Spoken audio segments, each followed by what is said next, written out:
स्वागत है हमारे अगले व्लॉग में। आज हम महाकाल मंदिर के दर्शन करने जा रहे हैं उज्जैन में, और हम इंदौर उज्जैन रोड में हैं। और इंदौर से उज्जैन 56 किलोमीटर्स का डिस्टेंस है। और आइए चलते हैं महाकालेश्वर ज्योतिर्लिंग के दर्शन। सुबह के 6 बज रहे हैं और सुबह देखिए सनराइज हो रहा है और बहुत ही सुंदर लग रहा है। ईस्ट की तरफ देखिए आप लोग, रोशनी। महाकाल मंदिर पहुंच गए हैं। वो देखिए बड़े स्पीड में महाकाल मंदिर के दर्शन कर लीजिए। अभी हम आपको मंदिर के अंदर ले जाएंगे और वहां पर आपको महाकाल बाबा के दर्शन कराएंगे। आइए चलिए।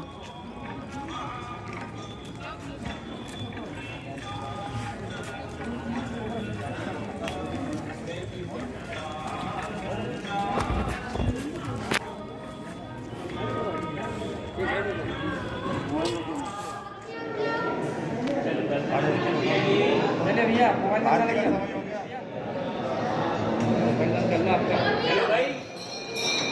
जैसा कि आप देख सकते हैं कि बाबा का श्रृंगार हो रहा है और कुछ ही देर में आरती स्टार्ट होने वाली है। तो आप देख सकते हैं आरती स्टार्ट हो गई है और आप सब लोग महाकाल बाबा की आरती का आनंद।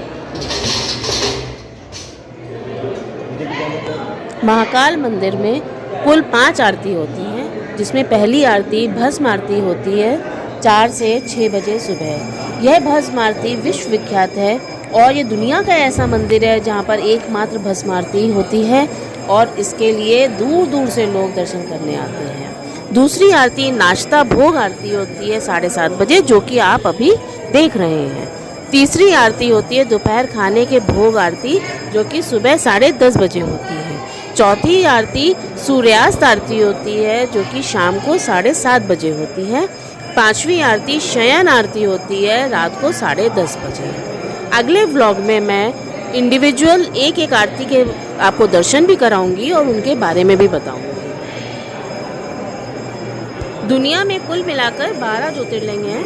उनमें से एक ज्योतिर्लिंग मध्य प्रदेश उज्जैन में स्थित है, महाकाल ज्योतिर्लिंग, जो कि बहुत प्रसिद्ध माना जाता है। देश विदेश से लोग महाकाल ज्योतिर्लिंग के दर्शन करने आते हैं। महाकाल ज्योतिर्लिंग की महिमा अपरंपार है। महाकाल के सच्चे भक्त का काल भी कुछ नहीं बिगाड़ सकता है, तभी तो इन्हें महाकाल कहते हैं। चलिए अब आप आरती का आनंद लीजिए।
आरती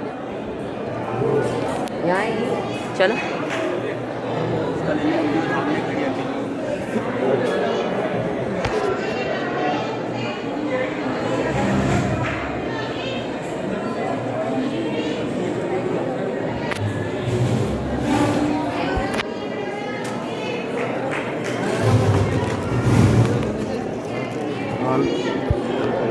आरती समाप्त हो गई है। पंडित जी आरती लेके बाहर आ गए हैं। हमने शूटिंग इस तरीके से की है कि आप लोग भी आरती का लाभ प्राप्त करें। आप लोग हाथ फैला के आरती ले सकते हैं। ये बहुत ही महत्व का कुंड है और कहते हैं कि यहाँ से जब रामेश्वरम जा रहे थे हनुमान जी, तो यहाँ से पानी लेके गए थे, जल लेके गए थे रामेश्वरम में ज्योतिर्लिंग में चढ़ाने के लिए। महाकालेश्वर मंदिर 12 ज्योतिर्लिंग मंदिरों में से एक है और यहाँ का महत्व विशेष है क्योंकि यहाँ पर भस्म आरती होती है। ये एकमात्र मंदिर है जहाँ पर भस्म आरती होती है और यह मान्यता है कि जो भी ये भस्म आरती अटेंड करता है या केवल महाकालेश्वर मंदिर के दर्शन कर लेता है, उनकी समस्त मनोकामनाएं पूरी होती हैं और काल भी उनका कुछ भी नहीं बिगाड़ कर सकता है। इसीलिए कालों का काल महाकाल। आप ये देख सकते हैं कि पूरे प्रांगण में छोटे छोटे शिवलिंग हैं और हजारों की मात्राओं में यहाँ पर शिवलिंग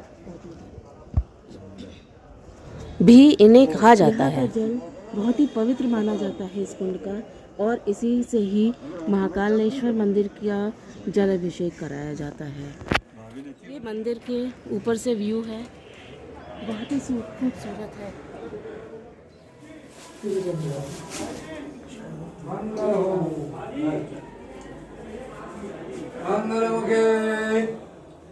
बिलपत्र ले लो ने सरकार, बिलपत्र रखे, फूल रखे, सब तो रखे। आप करो मंगलमुखी सदा सुखी मंगल हो।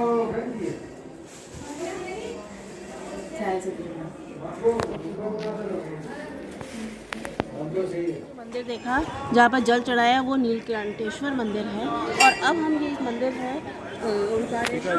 ओंकारेश्वर महादेव मंदिर में हम खड़े हैं और ये प्रांगण बहुत ही खूबसूरत प्रांगण है। और आइए अब हम साक्षी महाराज के दर्शन करवाते हैं आपको, जहाँ पर कहते हैं कि अगर हम महाकालेश्वर मंदिर का दर्शन करें हो तो साक्षी महाराज का दर्शन जरूर करना चाहिए क्योंकि वो हमारे दर्शन करने के साक्षी होते हैं।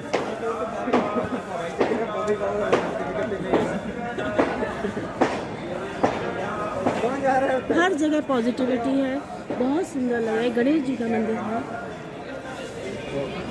महाकालेश्वर प्रांगण के अंदर। ये है साक्षी महाराज।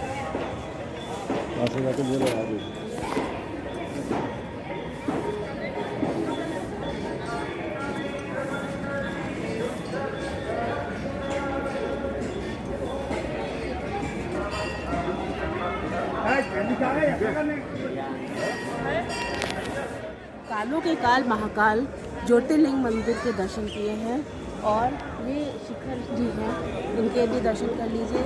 आशा है आपको हमारा ये व्लॉग अच्छा लगा होगा और आपको इसके बारे में बहुत सूचना प्राप्त हुई होगी।